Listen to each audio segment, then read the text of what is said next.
What's happening, family? It's your boy C-Roc. I'm here in Dallas at the BA event. I have Marjah Simon with us today. We're going to find out about Marjah, what she's working on right now that has her excited, and where she's taking her mission. Marjah, welcome to the podcast, the BA podcast. Thank you, C-Roc. I'm excited to be here. Yeah, well, you know, it's my pleasure to host this, and especially with a guest like you. We had a great call the other day. Yeah. My famous 15 mini that I do. I do a lot of those. And do you network a lot, like throughout the week, or just events? All the time. Yeah. I think everything is about relationships. And whether you're at the grocery store, at the gas station, or in a formal event like BA, networking is absolutely paramount. Was there a moment in your life where you started to realize the importance of relationships and how to really build relationships the right way?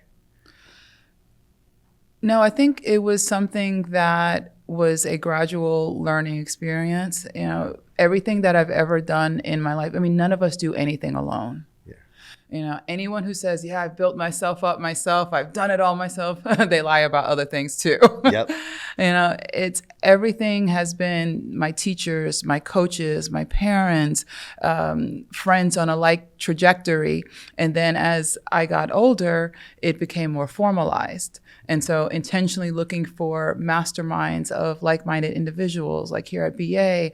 I'm also Tony Robbins' platinum partner, and those ecosystems there, so best friends from all of these ecosystems, because we're actually intentionally building relationships with people that are doing the things in the way that holding those higher standards. Yeah, that's huge. You know, being around your circle is your ceiling, really, right? Yeah. But it's not all about just success financially in business. It's about Right. the person you're becoming and who you're going to be. One of the things I realized was service. Yes. And how's service and being of service played a role in everything for you? Well, also, that's another thing that is a key factor in success in life. I mean, I believe in service. I was in the U.S. Army and in the U.S. Air Force as well. So I've served formally in two military services, enlisted and officer. And I went in during 9/11 when most people would have run away. You know, I went in, how can I help? And I went on active duty. I went in during Desert Shield, Desert Storm. I was in heavy combat reserves. And so, we were the first females that they allowed to do that. And so I've been intentionally putting myself in situations of how can I serve. Even I was an attorney, and practicing as an attorney, I went in that with the view of giving the voiceless a voice. How can I help people?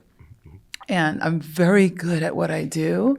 And when I was in the law field, let's just call it that, I was in the law field, I found that my gifts and talents were being misused, abused, and I was being basically wielded as a weapon to crush people, I win, you lose. And it was crushing my soul because I knew that's not what God intended for me. Yeah. And finally, Tony Robbins always talks about you get that moment of being sick and tired and you could change in a heartbeat. And I decided to create a new life for myself. And I walked away from what looked like the American dream on the outside, but it was actually the American nightmare on the inside. I got chills because I experienced that same thing. You know, I was trapped. I felt trapped because of the money. Yes. In the mortgage real estate business. And then I was around all these people, get rich with real estate, real estate. And I'm like, I'm trying to run the other way because it just wasn't there, you know? And I felt it's not trapped. aligned with your values. Yeah. Did you feel trapped? Yes, by the very money, much money so. And the yeah, I had the status, I Yeah. had the money, I had the corner office. I was actually living in Europe. I was a international contracts and litigation specialist for the federal government in Germany. And I was, and I knew walking away from that job meant not just quitting a job, but quitting a career that I had spent a decade building, leaving the country that I was living in and the ecosystem, the support system, probably going to be the end of my marriage because my husband wasn't in agreement with that. And possibly even, leaving my kid in that country. And so this wasn't a light decision. And it took me 5 years to get the courage to make that moment of decision. By the way, thank you for your service. Thank you. I didn't have the courage to do that. I went to play college football because I thought that's the best route for me. But, Nice. you know, I don't know why I didn't go into the military though, because I could have like fit into there. But thank you so much for that. Thank you. So when we're talking about that courage, Yeah.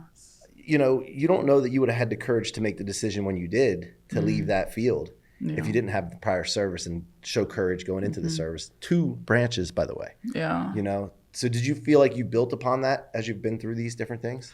Absolutely. Yeah. And as we go through life, we sometimes don't have the language for what we're learning and what we're doing, and then we develop the language for it. So as I develop myself, investing in myself in personal development, in all different types of, you know, formal education, informal education, books, reading, everything, I just kept investing and learning. And then what I realized is I extracted that there are actually 4 types of courage. Yeah. And I've spoken about this on stages. I'm also a speaker on stages. And so there's mental courage, physical courage, emotional courage, and spiritual courage. Yeah. And then there's an overarching higher courage with all of these, and I call it communal courage. And this is where you take any of these, and when you're doing it in a group, in a community, in a network, you can actually act on your courage faster. Yeah, I like that. Yeah. Well, look, I noticed your necklace. I have a similar kind of shaped necklace here. Yes. Can we talk about faith for a second here? Because, absolutely, you know, for an entrepreneurship, well, it's not just entrepreneurship, but let's speak of entrepreneurship since we're here at BA. Uncertainty plays a big role in entrepreneurship, in life in general. But can you talk about your faith? Yes. And how it's developed? Yeah, entrepreneurship is definitely not a path for everyone. One of the reasons I knew that leaving my job in Germany was going to probably be the end of my marriage, amongst other things, was we walked differently in our faith. And I fully believe that God always has me and that there's a plan. You know, his plan is higher than my plan. His ways are higher than my plan. You know, do you not know the plan I have for you? Right. And I believe that not just as, you know, pretty words that I read in a nice book, but actually that God loves me and cares for me so much that no matter what happens, I'm good. Yeah. And so when I quit my job as an attorney, when I walked away, I was like, okay, God, I trust you. And when I quit, that was actually the catalyst for me being open and being directed to start my current company, Author Writers Academy. And that was pure faith, you know, and it's been over 6 years. We've helped over 100 people become best-selling authors. I've written and co-authored 7 books of my own and counting. And I'm bringing entrepreneurs messages, their words, their experiences to light. And because I want to honor what God is pulling me through, I only work with people that are bringing out books that are intentionally going to add positive impact to the world. And it's so in alignment with me now, and I'm happy every day. I have a team that I employ of incredible people that work with our clients, and it's in a whole different life. I love it. It took courage, but when I look back, that's what I was getting ready to ask. How did you know? You saw it in my eyes. I was getting ready to ask this question, so let me ask it anyway because you're going there. I want to talk about that because, you know, most people don't take the time to reflect on how far they've come. Yeah. They're worried about the next thing. They're worried about the next thing, but they don't look back and assess. And assessment it's one of the 2 things that leads to elevation: proximity and assessment. Yes. So have you taken time to reflect on how far you've come? I reflect every day. Yeah. Every day. So first of all, when I wake up, as soon as I'm aware I'm awake, the first words I go is thank you. Yeah. You know, and it's truly a gift to wake up every day. I've gone through my Job experience where I've lost almost everything, where the love of my life died, my car got repossessed, my house was foreclosed on, my job closed down, my health was failing. And, you know, I said all I needed was a dog that ran away and I'd have a hit country western song, you know? Yeah. It was just that bad. And it was faith that said, God, I don't understand this, but I trust you. Yeah. And to open up and say, okay, what's next? And then it was the courage to get up every day and do it again and again. And so every day I'm reflecting and being fully grateful for everything and without attachment to anything. Yeah. Well, so most people have trouble confronting things that they need to confront. And the longer you take to do that, more pressure builds up. Yes. And eventually, you're getting signs the whole time that inside, subconsciously, whatever, you need to confront something, you don't. Yes. So you either have to do it sooner because there's less pressure. It might be a tough conversation, a tough act that you have to do. One of my mentors calls those taps from the universe. Yeah. Listen when they're just but taps. them taps get bigger and bigger. And then they become harder. a Mack truck and knock you down. So do you think that looking back and reflecting, can you see with hindsight being 2020, did you notice or see some of those taps that you didn't recognize? Oh, absolutely. Because some people they'll stop before they get to that point of the bottom, right? Because eventually the tap they recognize it. But sometimes we don't. Yeah. So looking back, you can. Oh, absolutely. My best friend JJ Villar and I, we actually wrote a book about that. It's called Next Life Next, and in that we talked about how both of us have through our life. We ignored the taps. We got hit by the Mack truck. You get up, you recreate your life. Next life, you do it again. Next life, knock down, get up. Next life, and all of us have done that, right? Yeah. And then you start to wise up. You're like, maybe I don't wait till I get hit by the truck. Yeah. Oh wait, hey, go this way. Oh, okay. And then you learn in that faith and in that courage to answer the tap and go, all right, this doesn't make sense to the outside world. This doesn't make sense to anyone but me and God, but I'm going to listen. Yeah. And then you start moving. And so you can intentionally create your next life next without the suffering, without the pain, without the Mack truck, and just go, it's time. Yep. Now you've been vulnerable already, but you ready to get real vulnerable? Absolutely. Okay. What kind of taps are you getting right now that you need to confront that you maybe haven't? Ooh. So, one of the biggest taps I think I'm getting, this is really personal here. Yeah, so I love it. I love being personal. I know that about you. I am open and receptive for that aligned love to enter my life again. Let's go. Okay. And so the tap that I'm getting is make sure you're making space for him. Awesome. And opening up. And so my team for Author Writers Academy, like I said, absolutely incredible. They can operate without me.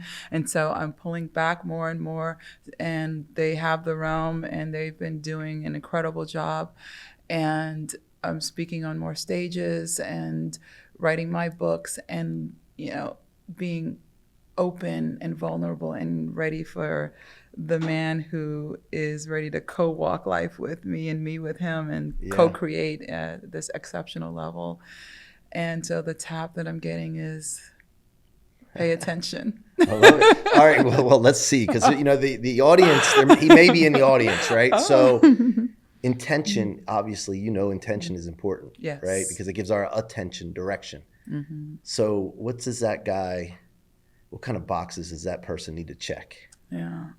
So it's a lot of people have the external, checklist, and that doesn't matter. I've, dated guys of all persuasions, cultures, colors, and so I'm really looking for a man of quality. I'm a woman of quality, and so I'm looking for a man of quality, somebody who owns himself, knows who he is, who has a mission of his own, a vision for his life, who's preferably an entrepreneur, professional, because they've invested in themselves. I walk the road less traveled. And like we talked about, this life is not for everyone. Yeah. There's a lot of self-certainty that has to come into it. Yeah. You mentioned standards early on in our conversation, and you got to set the standards. Yes. Right? Yeah, because one thing about me, I'm so blessed. My wife, one time she said something to me. I was going through a tough time in business. Felt like the weight of the world was on my shoulders. Mm-hmm. And she said, "We'll figure it out." And I was like, "What'd you say?" You're not like relying on everything. I got to do everything. And she said, "No, we'll figure it out." Will is the key word in that sentence. And then the weight of the world, just like pressure, just like released. And I was like, "Oh, okay." She's in it with me. And that's what we need to have. We need to have people that are in it with us. Yes. We're going to battle, man. Yeah. This life, you know, there's easy times, but there's times we got to battle. Absolutely. And you need the people to be with you, because otherwise you don't need fish swimming upstream. Yeah. Where you're going. You know what I'm saying? Yes. Yeah. All right. So from here, what's the vision from here? What would have to happen based on the vision that you have where you're going towards to light you up that it happened? Well, right now with Author Writers Academy, my question is always, how can I add more value to our clients? How can we turn our clients into raving fans? What do they need to level up to the next level? And so what we're looking at right now is bringing we get them right now from idea to best-selling book, fast, fun, easy, 90 days, authentically you, all of that stuff. And now I'm noticing that a lot of my clients, even though we give them the plan, they are not implementing it. And we did the done for you model with the book. And so I said, you know what? I can do a sales done for you model. 1,000 books sold in 90 days, I'll get that for you. I can take care of that for you. Yeah. So then now your book is not just making an impact because it's done, but it's actually making an impact because it's getting into the hands of your ideal reader, of the people who need your information, your wisdom, your story, so that it can actually change their life. It's going to make the author more money because now they know who they are. They're going to want to do business with them, partner with them, things like that.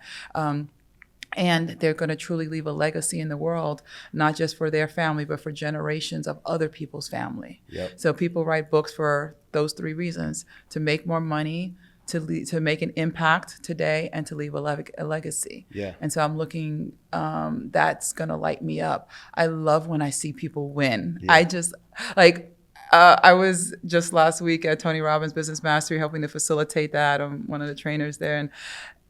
And they have this big wheel of prizes, and somebody won the Harley Davidson. And wow. and and one of the other trainers, she was speaking with me. She had her back to the stage. And when I saw the Harley, I lit up and started. She jumped back, and you would have thought I won it. I was so excited. The person I didn't even know it. I'm jumping and screaming. Well, you can't have for yourself what you don't want for others. True. You know, so that's true. A big lesson. You see it all the time. I had somebody the other day, they were telling a friend or their brother about something that they were doing, and it was starting to work, and they were so excited, and then they couldn't help but share that news, and their brother didn't seem that excited. They kind of dimmed their light a little bit. And I said, it's not for everybody. Yes. You know, so, you know, it's just the way it is. The thing is, I when I'm coaching people, I tell them, be careful about who you share your dreams with. Be careful about who you share your wins and even your sorrows and your losses with. Because this is why going back to relationships, why you want to intentionally cultivate relationships of people that will champion you when you're winning, that will lift you up when you're losing, that will hold you when you're confused and crying, and that will say, you can do this, go on, we'll figure it out. Right. We've got it going. And the people that when you tell them your so-called crazy dream, they go, yeah, I could. Yeah. What do you need? Yeah. All right, Marjah, we're up against the clock. So where can people go deeper with you? So reach out to all of my info is on marjah360.com. That's MARJAH 360.com. You can check out Author Writers Academy at awaforlife.com. That's AWA. For life.com. And if you, again, the Next Life Next, we have the Next Life Next Mastermind. That's nextlifenextmastermind.com as well. Awesome. Thank you so much for, first of all, your time being here. Thank you for yours. Well, no, my pleasure. And also your vulnerability and transparency. I don't think we can connect with the audiences fully without that. So I really appreciate that today. And I know the audience did as well. Thank you. Thank you. All right. That's the end of this episode, the BA Podcast. Your boy C-Roc here in Dallas. Appreciate you watching or listening, however you're consuming this content. Keep coming back, and make sure you subscribe on whatever podcast platform you're listening to. There's either a follow button or a subscribe button at the top. Make sure you hit that so you can continue to hear from some of these amazing guests at the BA Podcast.